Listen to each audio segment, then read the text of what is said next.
ನಮ್ಮ ವನ್ಯವೈದಿಕ್ ಬೇಸಿಗೆ ರಜಾನ ಅಂದರೆ ಸಮ್ಮರ್ ವೆಕೇಷನ್ಸನ್ನು ಹೇಗೆ ಎಂಜಾಯ್ ಮಾಡ್ತಾ ಇದ್ದಾರೆ ನೋಡಿ.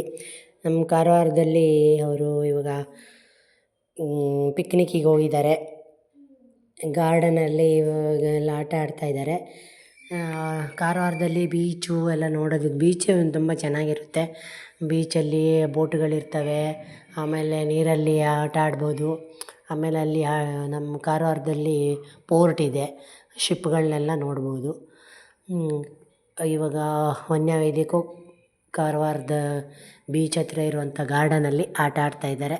ನೀವೇ ನೋಡಿ ಹೇಗೆ ಆಟ ಎಂಜಾಯ್ ಮಾಡ್ತಾಯಿದ್ದಾರೆ ಅಂತ. ನಮ್ಮ ಕಾರವಾರದಲ್ಲಿ ಯಾವತ್ತೂ ಬಿಸಿಲಿರುತ್ತೆ. ನಮ್ಮ ಕಾರವಾರ ಜಿಲ್ಲೆಯಲ್ಲಿ ಯಾವಾಗಲೂ ಬಿಸಿಲೇ ಜಾಸ್ತಿ. ಮಳೆ ಬಂದಾಗ ಸ್ವಲ್ಪ ತಣ್ಣಗಿರುತ್ತೆ, ಸ್ವಲ್ಪ ಚಳಿಗಾಲದಲ್ಲಿ ಸ್ವಲ್ಪ ಪರವಾಗಿಲ್ಲ ಅಷ್ಟೇ. ಆದರೆ ಸಮ್ಮರಲ್ಲಂತೂ ನೀವು ಯಾರೂ ಹೋಗೋಕ್ಕೆ ಆಗೋಲ್ಲ. ಆದರೂ ಏನು ಮಾಡೋದು, ಹೋಗಿ ಮಕ್ಕಳಿಗೆ ಎಲ್ಲ ತೋರಿಸ್ಬೋದು. ಅಂದರೆ ಬೆಳಿಗ್ಗೆ 10 ಗಂಟೆ ಒಳಗಡೆಗೆ, ಅಂದರೆ ಬೆಳಿಗ್ಗೆನೇ 6 ಗಂಟೆ 7 ಗಂಟೆಗೆ ಎದ್ಬಿಟ್ಟು ಕರ್ಕೊಂಡೋಗ್ಬೋದು ಮಕ್ಕಳನ್ನ. 10 ಗಂಟೆ ಒಳಗಡೆಗೆ ವಾಪಸ್ ಬಂದುಬಿಡ್ಬೇಕು. ಆಮೇಲೆ ಸಂಜೆಗೆ 5 ಗಂಟೆ ನಂತರ ಹೋದರೆ ಸ್ವಲ್ಪ ಬಿಸಿಲೆಲ್ಲ ಕಡಿಮೆ ಇರುತ್ತೆ, ಆವಾಗ ಎಂಜಾಯ್ ಮಾಡ್ಬೋದು. ಕಾರವಾರದಲ್ಲಿ ಬೀಚ್ ಹತ್ರನೇ ವಾರ್ಶಿಪ್ ಮ್ಯೂಸಿಯಮ್ ಇದೆ.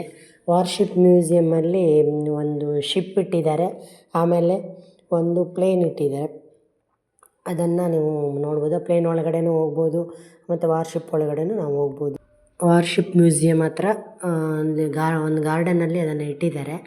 ಅಲ್ಲಿ ಒಳಗಡೆಗೆ ಮಕ್ಕಳನ್ನು ಕರ್ಕೊಂಡು ಹೋಗ್ಬೋದು. ಆ ಶಿಪ್ ಒಳಗಡೆಗೆ ಏನೋ ಇರುತ್ತೆ, ಎಲ್ಲ ನೋಡ್ಬೋದು. ಈಗ ಕ್ಯಾಪ್ಟನ್ನು ಅದು ಇದು ಎಲ್ಲ ಅವ್ರದ್ದು ಒಂದು ಮೂರ್ತಿಗಳನ್ನು ಮಾಡಿ ಇಟ್ಟಿದ್ದಾರೆ. ಅದನ್ನೆಲ್ಲ ನೀವು ನೋಡ್ಬೋದು. ಚೆನ್ನಾಗಿರುತ್ತೆ, ಮಕ್ಕಳಿಗೆ ಒಂಥರ ಮಜಾ ಅನಿಸುತ್ತೆ. ಯಾಕಂದರೆ ಕಾರವಾರದಲ್ಲಿ ನಮ್ಮ ಚಾನಲ್ ಸಬ್ಸ್ಕ್ರೈಬ್ ಮಾಡಿ. ವಾರ್ಶಿಪ್ ಮ್ಯೂಸಿಯಮಲ್ಲಿ ಒಂದು ಹಡಗನ್ನು ಇಟ್ಟಿದ್ದಾರೆ, ಒಂದು ಶಿಪ್ಪನ್ನು ಇಟ್ಟಿದ್ದಾನೆ. ವಾರಲ್ಲಿ ಯೂಸ್ ಮಾಡಿದಂಥ ಹಡಗನ್ನು ಶಿಪ್ಪನ್ನು ಇಟ್ಟಿದ್ದಾರೆ. ಆಮೇಲೆ ಒಂದು ಏರೋಪ್ಲೇನ್ ಇಟ್ಟಿದ್ದಾರೆ. ಎರಡು ಚೆನ್ನಾಗಿದೆ. ಮಕ್ಕಳನ್ನು ಯಾವಾಗಾದರೂ ಕರ್ಕೊಂಡೋಗಿ ಕಾರವಾರಕ್ಕೆ ಹೋದರೆ ವಾರ್ಶಿಪ್ ಮ್ಯೂಸಿಯಮಿಗೆ ಭೇಟಿ ಕೊಡಿ. ಅದು ಒಂದು ಗಾರ್ಡನ್ನು ತುಂಬ ಚೆನ್ನಾಗಿದೆ.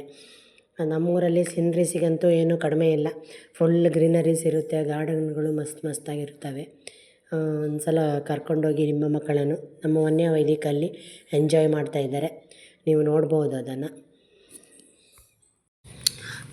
ನೋಡಿ. ವಾರ್ಶಿಪ್ ಇದು ಏರೋಪ್ಲೇನ್, ಅದು ವಾರ್ಶಿಪ್ ಮ್ಯೂಸಿಯಮಲ್ಲಿ ಒಂದು ದೊಡ್ಡ ಏರೋಪ್ಲೇನ್ ಇದೆ.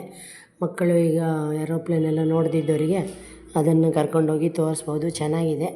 ಹೋಗಿ ಇವಾಗ ಇದು ಗಾರ್ಡನಲ್ಲ, ಇವಾಗ ಬೀಚಲ್ಲಿ ಆಟ ಆಡೋಕ್ಕೆ ಮಕ್ಕಳಿಗಂತ ಇಟ್ಟಿದ್ದಾರೆ. ಕಾರವಾರದ ಬೀಚಲ್ಲಿ ಅಲ್ಲಿ ಮಕ್ಕಳುಗಳು ಆಟ ಆಡ್ಬೋದು. ಜೋಕಾಲಿ ಇದೆ, ಸ್ವಿಂಗ್ ಇದೆ, ಅದೇ ಸ್ವಿಂಗು. ಆಮೇಲೆ ಈ ಥರ ಚೇರ್ಸ್ಗಳಿಟ್ಟಿದ್ದಾರೆ, ಅದರಲ್ಲಿ ಮಕ್ಕಳು ಸುತ್ತಕೊಂಡು ಆಟ ಆಡ್ತಿರ್ತಾರೆ. ತುಂಬ ಚೆನ್ನಾಗಿದೆ. ಎಲ್ಲರೂ ಹೋಗಿ ಎಂಜಾಯ್ ಮಾಡಿ. ಆದರೆ 5 ಗಂಟೆ ನಂತರ ಹೋಗಿ, ಯಾಕಂತಂದರೆ ಬೇಸಿಗೆಯಲ್ಲಿ 5 ಗಂಟೆ ನಂತರನೇ ಹೋಗಬೇಕು. ಯಾಕಂದರೆ ತುಂಬ ಬಿಸಿಲಿರುತ್ತೆ. ಬೇರೆ ನಮ್ಮ ಊರವ್ರ ಮಕ್ಕಳಿಗಂದರೆ ಅದು ಬಿಸಿಲು ರೂಢಿ ಇರುತ್ತೆ, ಬೇರೆ ಕಡೆಯಿಂದ ಹೋದವರಿಗೆ ರೂಢಿ ಇರೋಲ್ಲ. ನೋಡಿ ನಮ್ಮೂರ ಸಮುದ್ರ ಎಷ್ಟು ಚೆನ್ನಾಗಿದೆ, ಸಖತ್ತಾಗಿದೆ. ನಾವು ಸಂಜೆಗೆ ಹೋಗಿದ್ವಿ, ಸನ್ಸೆಟ್ಟನ್ನು ನೀವು ನೋಡ್ಬೋದು, ಮಸ್ತಾಗಿದೆ. ಮಕ್ಕಳುಗಳಂತೂ ತುಂಬ ಎಂಜಾಯ್ ಮಾಡಿದ್ರು. ನಮ್ಮ ವನ್ಯವೈದಿಕಂತೂ ತುಂಬ ಎಂಜಾಯ್ ಮಾಡ್ತಾರೆ ಸನ್ಸೆಟ್ಟಲ್ಲಿ ಮತ್ತು ಸಮುದ್ರ ತೀರದಲ್ಲಿ. ಎಲ್ಲಿ ಶ್ರೀರಾಮ್ ಅಂತ ಬರೆಯೋದು ಏನೇನೋ ಮಾಡ್ತಾ ಇರ್ತಾರೆ ಮಕ್ಕಳು. ವನ್ಯವೈದಿಕಂತೂ ತುಂಬ ಎಂಜಾಯ್ ಮಾಡಿದ್ರು ಅವರು ಪಿಕ್ನಿಕ್ಕನ್ನು. ಪಾರ್ಟ್ 2 ಅಲ್ಲಿ ಅವರು ಸಮುದ್ರದ ತೀರದಲ್ಲಿ ಹೇಗೆ ಆಟ ಆಡಿದ್ದಾರೆ ಅದನ್ನು ತೋರಿಸ್ತೀವಿ.